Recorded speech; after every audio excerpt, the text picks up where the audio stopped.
안녕하세요. 수학을 읽어주는 쌤 수익쌤입니다. 오늘은 초등교사로서 그리고 초등학생의 학부모로서 학부모 공개 수업에 대한 꿀팁 이야기해보겠습니다. 학교에서 있으면서 이런 점을 봐주셨으면 좋겠다 하는 부분 하고요. 제가 학부모로서 아이를 이렇게 보니까 좋구나 하는 부분 이야기하겠습니다. 먼저 꿀팁 이야기하기 전에 가장 중요한 게 한 가지 있죠. 우리는 학부모 공개 수업에 왜 갈까요? 학교 시설도 보고 싶고 우리 담임 선생님도 보고 싶고 수업 시간도 보고 싶고 이런 다른 여러 이유도 있겠지만 가장 먼저는 우리 아이가 어떻게 수업을 받고 있는지 그리고 수업 시간에 어떤 식으로 집중을 하는지 수업 시간에 다른 친구들과 어떤 관계를 맺고 모집 활동에서 어떻게 활동하고 있는지 그 부분을 살펴보러 가잖아요. 내가 무엇을 봐야 하는지를 꼭 잘 기억하시고 학부모 공개 수업에 참여하는 게 좋다는 거 먼저 말씀드립니다. 지금부터 꿀팁 이야기해 보겠습니다. 먼저 공개 수업은 보통 2교시나 3교시에 일어나요. 선생님이 몇 시부터 몇 시까지입니다 라고 이야기하는데요. 수업 시간 전후로 뭐가 있나요? 쉬는 시간이 있지요.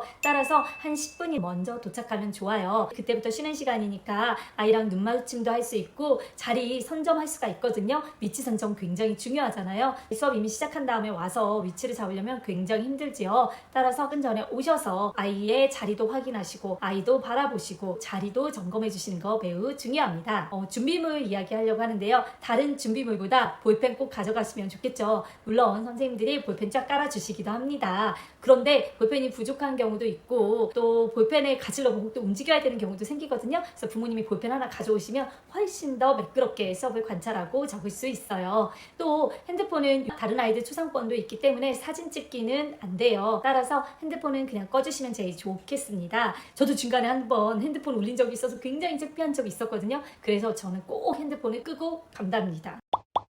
아주 중요한 이야기인데요. 아이가 만약 2명이 있다면 시간 안배를 고려해 주셔야 돼요. 같은 시간에 하는 경우도 있고 다른 시간에 하는 경우도 있는데 만약에 같은 시간에 한다면 둘 중에 한 명만 가질 수 없잖아요. 따라서 시간 안배가 중요한데요. 여기서 중요한 팁. 보통 선생님들은 이렇게 수업을 구성을 합니다. 부분에는 개념 설명이나 설명 위주의 수업을 하시고요. 뒷부분에는 활동 위주의 수업을 해요. 설명 위주의 수업일 때는 아이들이 주로 뭐를 봐야 될까요?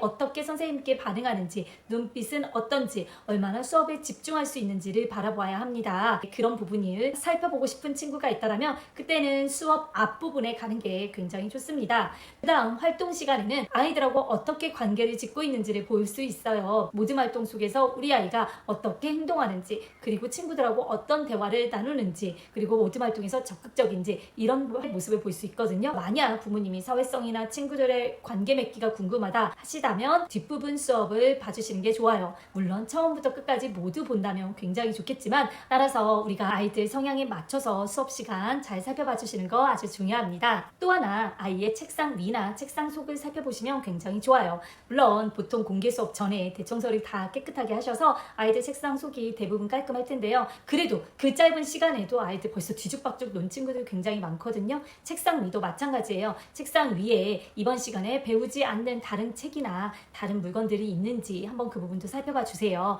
아이들 주변 정리가 깔끔하게 되어야 수업에 더욱더 집중할 수 있습니다. 또 하나 쉬는 시간에 아이들 사물함도 한번 봐주세요. 아직 저학년이라면 물론 사물함 정리 어렵습니다. 제가 지도할 때에도 4학년들도 굉장히 어려운 경우 많아요. 그런데 고학년으로 갈수록 자기 사물함 정리할 수 있거든요. 그래서 사물함 정리 제대로 되었는지 한번 살펴봐 주시고요. 만약에 어렵다면 그 부분 좀 도와주시면 아이들도 잘 이해할 수 있으니까요. 그 부분 한번 같이 이야기해봐 주세요. 마지막으로 한 가지 더 부모님들이 발표에 대해서 굉장히 많이 생각하고 걱정하시더라고요. 학부모 공개 수업 후에 상담을 하다 보면 우리 애는 발표를 한 번도 안 해요. 평상시도 그런가요? 라고 해서 걱정하시는 분들 정말 많은데요. 그게 중요하지 않아요. 특히나 학부모 공개 수업 시간에 그 많은 학부모와 우리 반 아이들이 있는데 거기에 손들고 발표를 한다. 그 정도면 정말 극강의 2입니다. 이 MBTI 2예요. 보통의 마음가짐이 아니면 할 수 있는 부분이 아니에요. 따라서 발표 안 했다고 해서 너무 속상해하지 마시고요. 발표한 친구가 있으면 칭찬 많이 해주시고요. 그것보다 더 중요한 건 아이의 눈빛을 보세요. 눈빛에 정말 열심히 수업을 참여하고 있는지 적극적인지 이 아이의 태도를 보는 게 더 중요하다는 거 말씀드리겠습니다. 가시는 길에 아이들 꼭 한번 안아주시면 좋고요. 집에서 그날 있었던 이야기 하면 좋아요. 오늘 선생님 이야기나 친구들 이야기, 오늘 아까 이야기했던 걔는 이름이 뭐야? 너랑 친한 애는 누구였어? 이렇게 아이하고 학교에 있었던 일들 아름답게 이야기하며 하루를 마무리하는 걸 강추합니다. 이렇게 추억이 쌓이고 신뢰가 쌓여야 아이와 좋은 관계 관계로 같이 잘 나갈 수 있습니다. 오늘은 학부모 공개 수업 꿀팁에 대해서 이야기했는데요. 다음에는 또 다른 영상으로 오겠습니다. 여기까지 수학을 읽어주는 쌤 수익쌤이었습니다. 구독, 좋아요, 알림 설정 고맙습니다.